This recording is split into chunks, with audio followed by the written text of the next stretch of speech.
इंदिरा गांधी विश्वविद्यालय रेवाड़ी में नए वाइस चांसलर प्रोफेसर असीम मिगलानी साहब ने अपना कार्यभार संभाल लिया और इन दिनों वो विश्वविद्यालय के लिए नई नई योजनाएं बनाने में लगे हुए हैं। किस तरीके से विश्वविद्यालय को और भी बेहतर बनाया जा सकता है, यहाँ के वातावरण को, शिक्षा के माहौल को, इस पर वो काम में जुटे हुए हैं। क्या कुछ खास है, एक बार उनसे जानने की कोशिश करते हैं। सर, स्वागत है हमारे चैनल पर आपका। सभी को आपके चैनल के माध्यम से नमस्कार।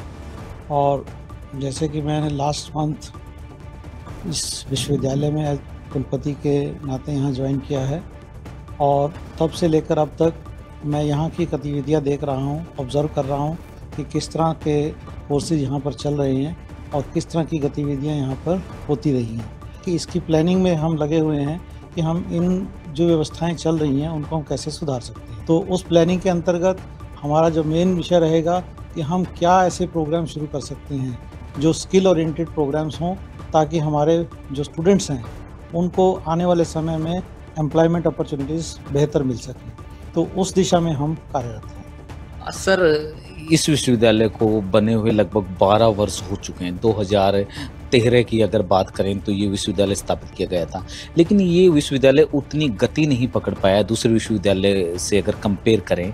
तो अब एक विकास के पथ पर आगे कैसे बढ़ाया जा सकता है सर? मैं ये ऐसा नहीं मानता कि भी ये विश्वविद्यालय गति नहीं पकड़ पाया, क्योंकि जब भी कोई संस्थान शुरू किया जाता है उसमें कई तरह के व्यवधान आते हैं और उन व्यवधानों को पार करते हुए विश्वविद्यालय को आगे बढ़ाया जा रहा है। तो मेरे से पहले आने वाले जो कुलपति रहे हैं उन्होंने अपने लेवल पे बेस्ट किया है, उन्होंने अपना काम किया है। हम उनके काम को देख करके उसमें हम क्या और प्रोग्रेस कर सकते हैं उसके लिए कार्यरत हैं और उसके लिए ही प्लानिंग कर रहे हैं। सर, क्या लगता है, पूर्व विश्वविद्यालय का भ्रमण कर चुके हैं, तमाम वो सब चीज़ें देख चुके हैं जहाँ काम काज चल रहे हैं, तो अब क्या कुछ ऐसी नई चीज़ें भी यहाँ जो आपकी पाइपलाइन में, ऐसा कैसा? तो जैसा कि मैंने ऑब्ज़र्व किया है, बहुत सा इंफ्रास्ट्रक्चर ऑलरेडी अंडर प्रोसेस है, कई बिल्डिंग्स ऑलरेडी अंडर कंस्ट्रक्शन है। एक बहुत बड़ी बिल्डिंग हमारी साइंस ब्लॉक के नाम से बन रही है, जिसमें हमारे 6 जो हैं साइंस के डिपार्टमेंट शिफ्ट होंगे। उसके बाद हमारे पास बहुत सारा स्पेस होगा ताकि हम नए प्रोग्राम शुरू कर सकें। इसके साथ जो बहुत इम्पोर्टेंट जो बात है, हम इसकी एक्रेडिटेशन, जो रैंकिंग की बात करते हैं, उसके लिए भी हम कार्यरत हैं और उसके लिए हम युद्ध स्तर पर काम कर रहे हैं। आने वाले समय में जो नया सेशन हमारा आ रहा है 25-26, उसी में ही हम चाहते हैं कि हम इसको नए एक्रेडिटेशन में ले जाएं यूनिवर्सिटी को, और नए एक्रेडिटेशन होने के बाद बहुत सारी अपॉर्चुनिटीज़ और मिल जाती हैं यूनिवर्सिटी को। कई तरह के ग्रांट्स का प्रोविज़न मिल जाता है, तो उसका नाम होने से कई तरह के प्रोग्राम्स हम शुरू कर पाते हैं। तो नए एक्रेडिटेशन के लिए हमारी जो है एक तरह से करें प्रायोरिटी रहेगी, उसके लिए हमने तैयारी अभी से शुरू कर दी। सर, अंतिम सवाल, विश्वविद्यालय में कई चेयर जो है शुरू की गई है। नई शिक्षा नीति के तहत कोई लोक साहित्य के क्षेत्र में, ये पूरा इलाका एक लोक साहित्य का इलाका है, ऐसा कुछ है सर?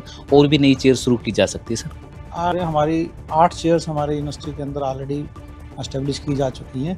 उसमें आपने अगर देखा होगा तो महाराजा अग्रसेन चेयर के तहत एक यज्ञशाला का निर्माण हो रहा है।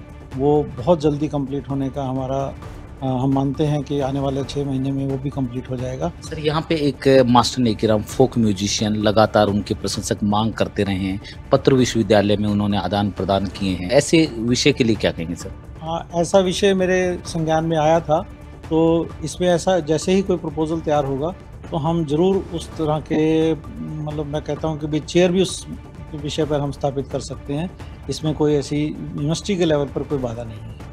धन्यवाद सर हमसे बातचीत करने के लिए। जी, थैंक यू। ये थे मेरे साथ प्रोफेसर असीम मिगलानी साहब, जिनका साफ तौर पर कहना है कि विश्वविद्यालय के लिए अनेकों कोर्स यहाँ पर शुरू किए जाएंगे। जिस तरीके से विश्वविद्यालय 2013 में शुरू हुआ, इन्होंने कहा कि सभी जो वाइस चांसलर रहे उन्होंने अपने अपने समय में अच्छा कार्य किया। आने वाला समय विश्वविद्यालय के लिए प्रोफेसर असीम मिगलानी साहब के नेतृत्व में कैसा रहेगा, ये आने वाला समय बताएगा। अपने कैमरामैन सहयोगी के साथ आलोक भांडोरिया, खबरें अभी तक, रेवाड़ी।